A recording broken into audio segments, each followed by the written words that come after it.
The first simile in the Aeneid is the one from Book 1, lines 148 to 153, describing how Neptune calms the rage of the storm.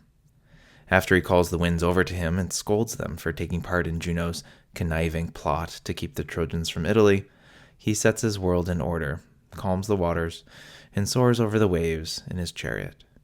Here's the Latin for this simile. If you want a good review of this, its grammar, and other neat things to help you understand what this says, please check out my video on Book 1, lines 142 to 156. I'm going to talk more here about the meaning and importance of this simile, its themes, and how it connects with the greater work. So in here, Neptune is compared to an orator, a politician who quells an angry mob. And just as, to give a quick overview, when often in a great people a riot has arisen and the common crowd rages in their hearts, and now torches and rocks fly, fury, rage supplies the weapons.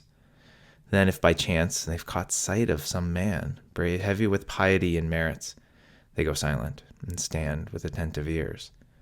That man rules their hearts with his words, and he soothes their chests.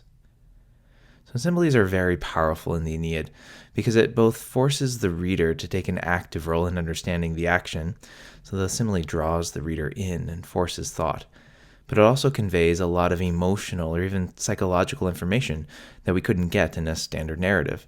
So we're supposed to map the events of the simile onto our plot and understand that the complexities within the simile are actually complexities within the greater story. So while the events in our story are compared to the events in the simile, we're also supposed to take the events, emotions, and themes from the simile and bring them out. And so this story simile is a two-way street. So back to this simile, the first simile is so striking because it describes a natural event with a god, with a reference to civilized society. This is an inversion of a lot of other similes in ancient epic. The Trojans in Book 2, during the sack of Troy, are compared to a wolf pack. Aeneas in Book 4 is compared to Apollo in the countryside. Shades in the Underworld in Book 6 are compared to leaves or migrating birds. But here we have the disordered sea being compared to a riotous mob, and our god Neptune to a skilled orator or a politician. The sheer unusualness of this simile, how far different it is from what we'd expect, make it both memorable and hugely important in the establishment of several of Virgil's big themes for the Aeneid. So we have rage, furor, and piety, the pietate, in the next line. It's especially important that in our simile, the forces of piety overcome the forces of rage, and this is the first appearance of the word furor in the Aeneid. The first time is always memorable, as is the last, and this balances out with the last time furor shows up in the poem. So in Book 12, Juno is reconciled to the future of Rome, as Jupiter tells her to set aside her rage, which had been taken up in vain. So inceptum frustra submite furorem. But the rage itself doesn't end there, as Aeneas is described as being furiis accensus et ira terribilis, inflamed with rage and terrible in his wrath, just a few lines from the end of the work, echoing the reference to Juno's mindful rage in the fourth line of Book 1. So in this section, though, the rage of the people is controlled and defeated by a man heavy with piety and merits. Taking the simile back to its greater context, this man is a direct reference to Neptune, and the piety is kind of equivalent to Neptune's power. But it's practically impossible not to think back to the beginning of the Aeneid. So we have Aeneas described as virum in line 1, and further down in line 10, he's again the virum, but insignem pietate, marked by piety. Virgil famously describes him with the adjective pius 19 times. He even calls himself Pius Aeneas later in Book 1, and he was celebrated for his piety in Augustan Rome in multiple different ways. So we're supposed to think of Aeneas here, and by extension possibly Augustus, the restorer of Rome and the founder of a new age, a golden age, especially since this man has the ability to control the populace. This simile has a striking similarity to a passage in Plutarch's biography of Cato the Younger, one of the allies of Pompey and an opponent of Julius Caesar. So during an election, the common crowd grew displeased at the results and started shouting, throwing things, driving away the officials, Cato included. And then, let me quote Plutarch, the Parent translation. There, rising to his feet, by the firmness and boldness of his demeanor, he at once prevailed over the din, stopped the shouting, and after saying what was fitting and being listened to quietly, brought the disturbance completely to an end.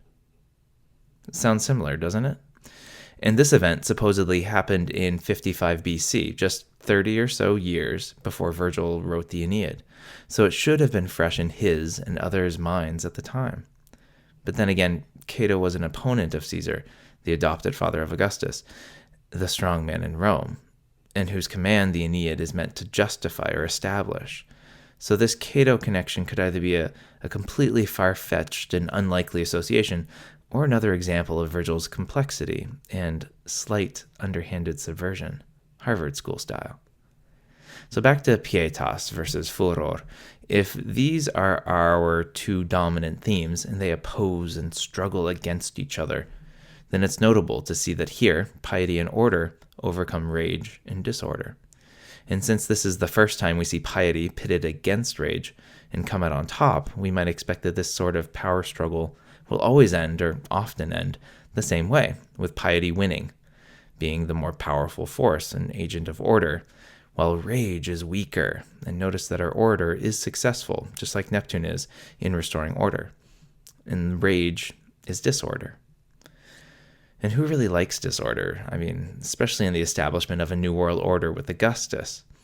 But this is the only time in the struggle between piety and rage that piety wins. Again and again, in the Aeneid, piety will continue to struggle against rage, and it never achieves the success that Virgil gives it in this first simile, including in the end of the Aeneid, as I mentioned before, where the force of rage seems to dominate over an overt appeal to piety. It's complicated, but yeah, it looks like the end of the Aeneid flips what we started with. And to further my point, and I swear this will be my last point, in Book 7, we have the inverse of this simile, when after the Trojans have arrived in Italy, so I guess this is a spoiler, but you really should read the Aeneid in its entirety. You have to, in order to understand how everything connects. Silvia's pet deer is wounded by Iulus, Aeneas' son. All hell breaks loose, led in part by Alecto, Juno's fury and agent of rage and disorder. So Silvia, an Italian, calls for help, and her kinsmen arrive, grabbing anything they can for a weapon. Sticks, axes, whatever's nearby. And Virgil throws in this phrase, Tellum ira facet. Rage, that's the ira, makes the weapon. That's so similar to our furor arma ministrat, although Virgil is very careful to use different words here. As the men gather, there's a great simile comparing this forming mob to a coming storm on the sea. Here, just as when a wave begins to grow white, with the first wind, little by little, the sea lifts itself up and raises up its waves even higher. Then it rises to the upper air from the very bottom. That sounds a lot like the storm in Book 1, but here it's the simile describing the riot. And a few lines later, we even have our pious man, Galaisus, while he brings himself into the middle of it all for peace.